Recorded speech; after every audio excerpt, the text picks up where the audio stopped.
I extend heartfelt greetings and a very warm welcome to all the viewers watching Soul to Soul talk show.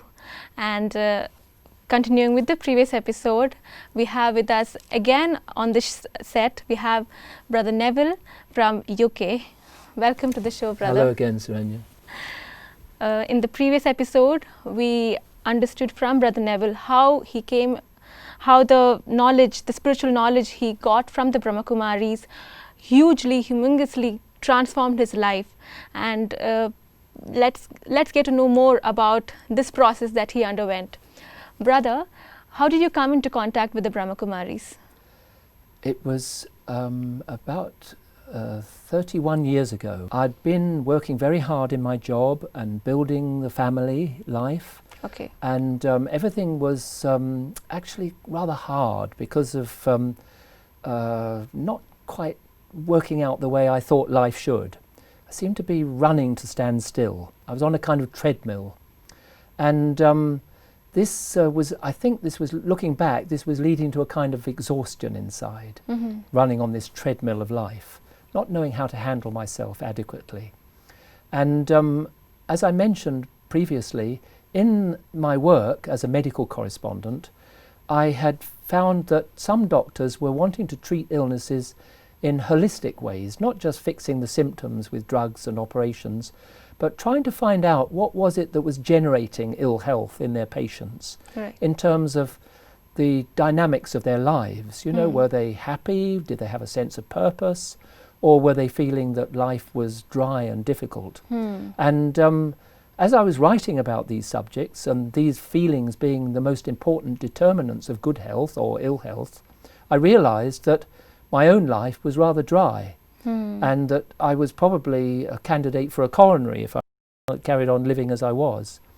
And so this sort of softened me up to realizing that I needed to look at other ways of thinking about life. And I did actually have a visionary experience of a golden red light that opened out in my forehead. It was like something that came from inside, but a most blissful experience. It was when a chant of Om Namah Shivaya was going on in Westminster Abbey. It wasn't the brahmakumaris, but a visiting Indian teacher who had been hosted by the Dean of Westminster, a top Anglican clergyman. And I'd been invited to a press conference by one of my doctor friends. And they were both, the dean and this visiting teacher, were both talking about the soul. And I'd not heard this kind of language before, not for many years, not since childhood, and then it didn't mean much to me. And perhaps it was that, or maybe some ancient memory that was awoken by this chant, you know, the Om Namah Shivaya chant. It was very beautiful. And this golden red light opened out, and accompanied by really blissful feelings. And I was totally shocked. I thought, what is this? It didn't have any place in my scientific, materialistic view of things. And I went back to the office after this experience. I paced the streets for about 2 hours. I was so shocked. And I got out my big Gray's Anatomy textbook, you know, to try and find out what part of the brain could have produced this vision. And I thought perhaps I'd been too left-brained, and that this was a discharge across the corpus callosum, you know, which is the bundle of fibres that connect the two hemispheres of the brain. But I couldn't get away with just sort of arguing it away. Scientifically. Exactly. And the next day I put my notice in. I'd been meaning for some time to write a book about health and medicine, and this was my opportunity. So 3 months later, I was on 3 months' notice with this job, which was a top one actually, but I left it because I felt I've got to somehow cast my boat out. I don't know where it's going to take me, but I have to change. And I had in mind to write a book about what I'd learned on health and medicine. And so this was my excuse, if you like, for leaving my job. And just a few months later, I was working as a freelance to keep an income coming, and I'd gone to a conference and met a BK sister there. She was wearing a little badge like this one, just a little tiny emblem, and I asked her, what is that? She said, it's a symbol that I use for my meditation practice. I said, can I interview you about that during the lunch break at this conference? She said, sure. And so I started questioning her, and that led on to a meeting with some BK sisters. And with them too, I felt this memory of a kind of lost self, the beauty of the inner being, you could say, that came back to me. And it was that memory and that experience that made me realize that I wanted to practice a more reflective way of living, and I wanted to practice and study spiritual understanding, because they said that the beautiful feelings that they were able to share with me came from their spiritual understanding. So I needed to know more, and that's what made me become a regular student. Okay. Did meeting with the brahmakumaris bring this change in you? That's a very interesting one. I think probably I had been quite spiritually inclined, but I didn't know it. It would have been in my childhood. But what makes me say that is that when I was 13, I went with my family to a summer camp by the sea, like a retreat place actually, but for Christians. Okay. And my father was a practicing Christian, my mother was not. She was skeptical about religion. But this was like a conventional family holiday in many ways. But at the end of the day, the real Christians there would speak about their love for God, their love for Christ, their hopes to come closer to God and to Christ. And I heard these, I just stood on the edge of this as these people were talking in the evening at the end of the day, and I thought, this is the most spiritual place I've ever been. If I can't know God here, then I'm never going to know God, because I'd never heard people talking in that way before. And I was very sorry that after 2 weeks at this place, it was a long stay, at the end of it, I wanted God to speak to me, but he didn't. And I remember being in tears as I went to bed on my last night. But actually, somehow, someone must have told the priest there that I was upset, because I remember him coming to my bedroom and telling me, unless I dreamed this, it's a long time ago, but I remember him telling me that, don't worry, if you have it in you to know God, one day God will come to you and you'll understand. But this experience was such that I'd asked the question, nothing happened, and more or less from that time I think I decided that I needed to live my life just in a more materialistic way. So I remember thinking, because I'd been brought up to say my prayers and I thought that there was a God, but as my teenage years went on, I thought, no, this doesn't really make much sense. Science is the best hope for the future. Let me study more what science has to say about things and live my life in a more earthly way. That seemed to be what was the right way to live. So you were losing faith in God? I lost faith in, I didn't really ever have a proper faith in God, I suppose. I just had some kind of childhood belief. But then, you know, as I studied philosophy and science, and it seemed to me that there was no sensible understanding of God.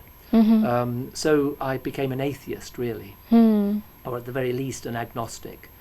And then when I went into newspaper work, with all of the intensity of the deadlines and headlines, it was very much living through the body. And my lifestyle, after I'd married young and was part of that generation of the 60s, the swinging 60s in London, you know, we enjoyed dinner parties and glasses of wine and dancing and all of these things. And that seemed to me to be what life was all about. But then, as I had mentioned, as I got into my 30s and my late 30s, and this exhaustion started to come, but if this is all that there is in life, then what's really the purpose? It doesn't seem as if this is really giving me the satisfaction that I thought it should. So that was what had led me up to this point where, after this visionary experience, I was ready to listen to some different ways of understanding about life. And that's when the brahmakumaris appeared on the scene. So the vision was a changing point in your life? The vision definitely was a changing point. It was a wonderful gift, like a wake-up call. And otherwise, in fact, I remember that there's a Sister Waddy who was in London at that time, a very early foreign student of the brahmakumaris.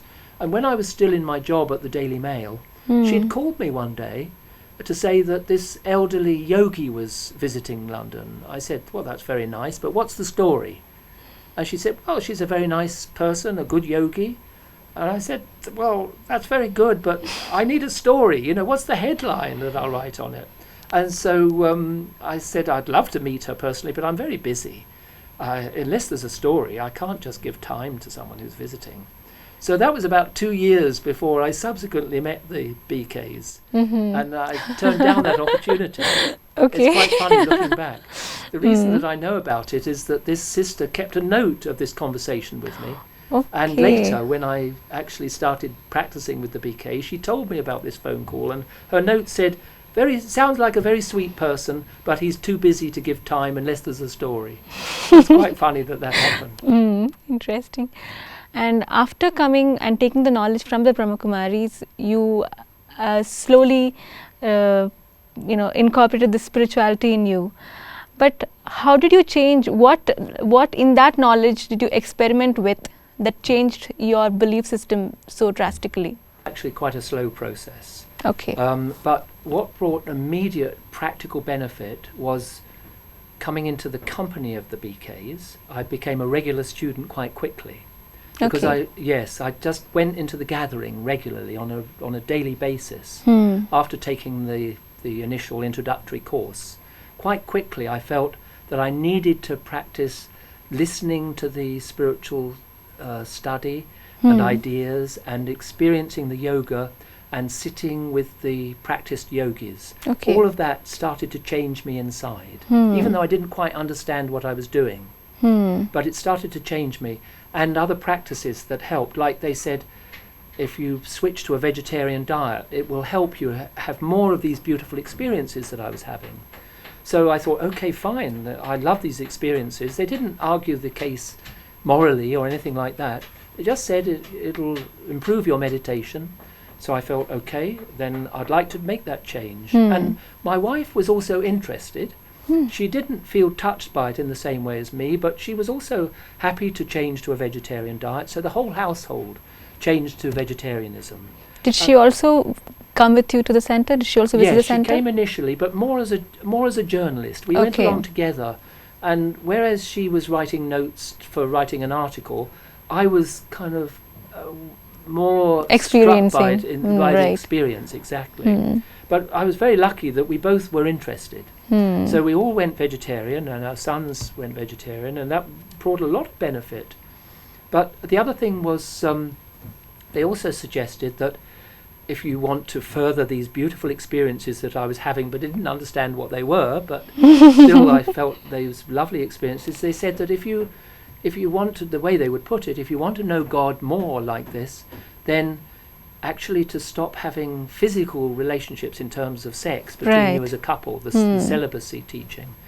And again, because we'd been married for many years, and that wasn't such a big issue for either of us. Okay. So that also we experimented a little, and I found that definitely that was valuable. My wife wasn't taking benefit from the meditation. Still, she found that in a kind of feminist perspective, she found that celibacy was useful. It was empowering for her as a woman, she found. And later, just a few years later, in the mid-80s, just a few years after we'd both started practicing these changes in our lives, she wrote a book about this called Sex is Not Compulsory. And it became an international bestseller. Wonderful. A lot of interest in this.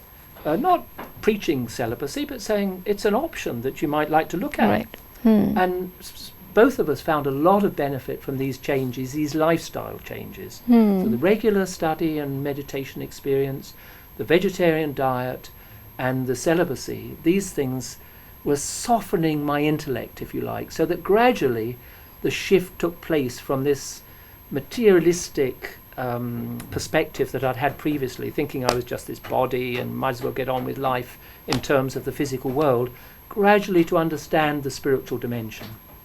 And how long did this change take place? How long did it take for this change to complete? It hasn't completed. Okay. It's still underway. It's still underway. Okay. It's been going for 31 years. And I would say it's probably accelerating at the moment. I've had patches where I've moved forward fast and made big change, and then there've been patches where it's like been a little stagnant while some new realization is needed to help me move forward. And then in the last year or two, I feel as if there's further acceleration in my understanding of the power of these teachings, and what a beautiful life is possible when you really make the shift from this ego identity, which is like a construct of the brain, which you put in place from your own personality that you brought with you, and from your social background, and from your religious or cultural background. All of this is like something that's put in place in your head. It's not really who you are. Who you are is the soul, and that original beauty of yourself as a child of God. That's how I now understand it.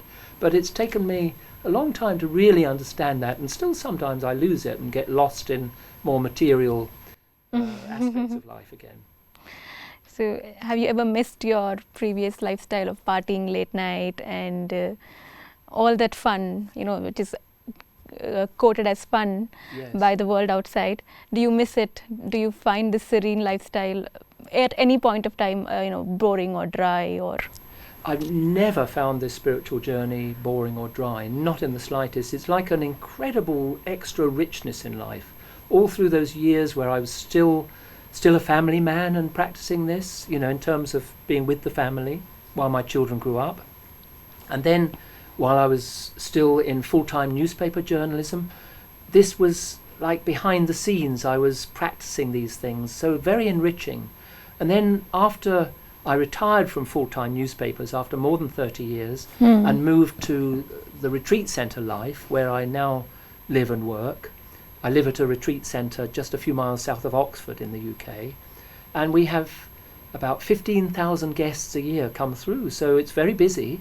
It's a beautiful country house. There's about 30 of us live there.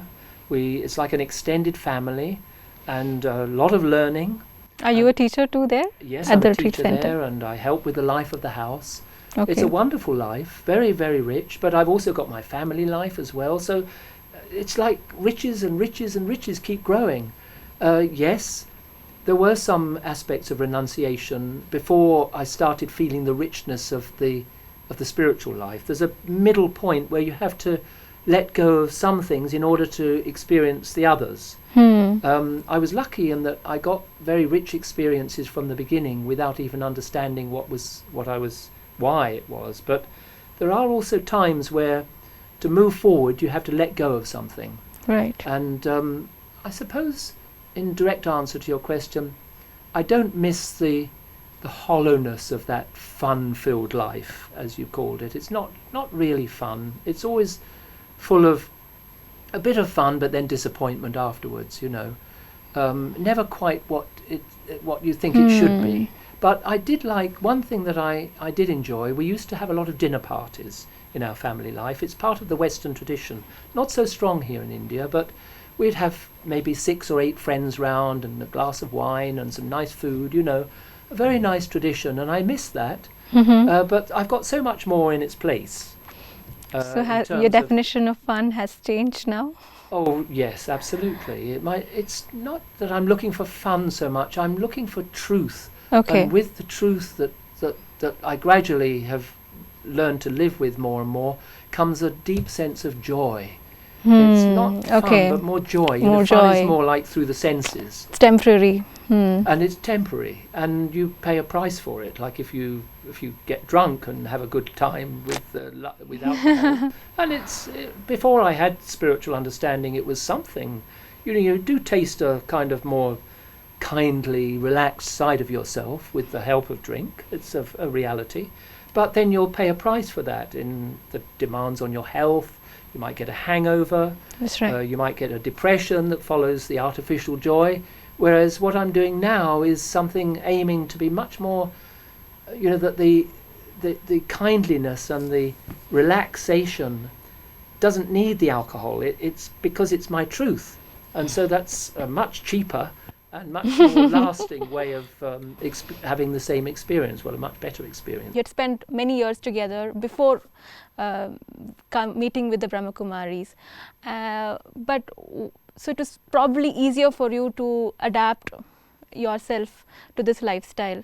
But will it be the same case, say, for a teenager who is involved in all the distractions and the fun that that commonly takes place? So will that be the same situation that he will go through if he wants to transform his life spiritually, or will he have to put in more effort? In some ways, it would be more effort for someone who comes to this younger, but in other ways not, because I had a top job that I've now left. I had a £2 million house in London, a beautiful 5-storey house beside the River Thames, beautiful place. I had a lovely wife and family, and now it's more difficult to connect with my family. I'm on good relationships with all of them, with my sons, who I love and admire very much, and with my ex-wife. But it's not the same as if we were all together under one roof. Right. And so there are a lot of sacrifices that have been necessary. So in some respects it was tough for me, because there was a lot that fell away in terms of job and family and house and all of that.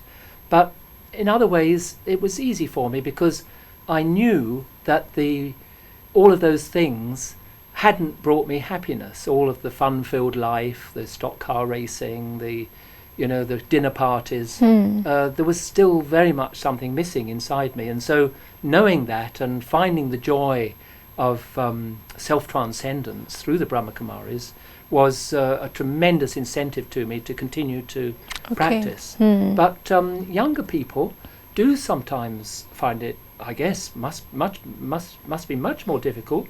But there are many who also find it quite easy, because they haven't yet climbed that ladder in the world, of material possessions and devices and all the rest of it. They have a certain purity, which, if it's present in them and they are not spoiled, if you like, by life, then they may find it easier to continue to maintain that pure approach to life and the sweetness and joy that comes with that. It all depends on the individual. There are some who do face struggles, I guess, especially with the sex drive. What I found personally was that the sex drive fades when you really experience this relationship with God, genuinely. When there's really that joy, it's in a sense what you're looking for from sex, self-transcendence, to reach out towards another. But if instead you're able to do that spiritually, then the sex drive fades. And I think young people, many young people do find that they want to give their life to this spiritual journey, because they find that their truth and their own beauty remains unspoiled when they discover the spiritual journey early in life. So it's different for different individuals, but there must be that joy of connection. That's what makes it all possible. So it should be replaced by something else. Exactly, exactly, yes. And you are now staying at the center, but if a person wants to, adopt this lifestyle in his family, will it be the same, with the same easiness? Can you do it? Yes, definitely. Actually, the majority of couples who are practicing Raja Yoga don't need to separate these days. In the very early days, there was, when the organization was being founded, there was a lot of misunderstandings, and at that time some of the families did separate in order to get the seed firmly planted, and they were like a closed order for some years to get something really powerful in place. But now many couples that I know move along together with this journey. Both of them practicing as Raja Yogis, practicing with the brahmakumaris, sometimes only one, and the other one just easy about it. But there isn't a necessity always to break up. In my case, I think it was partly because my ex-wife really did want to lead life as a single woman for a period after we'd married so young and been together for many years anyway. It's really very individual. That's right. Wonderful, interesting. Brother Navel shared a few more experiences of his spiritual life, and after coming into contact with the brahmakumaris, how his personal life was drastically influenced. And we will continue this journey with Brother Navel in the forthcoming episode, and hoping that you will join us in the next episode. I will take leave from you. Thank you. Thank you, brother, for joining us.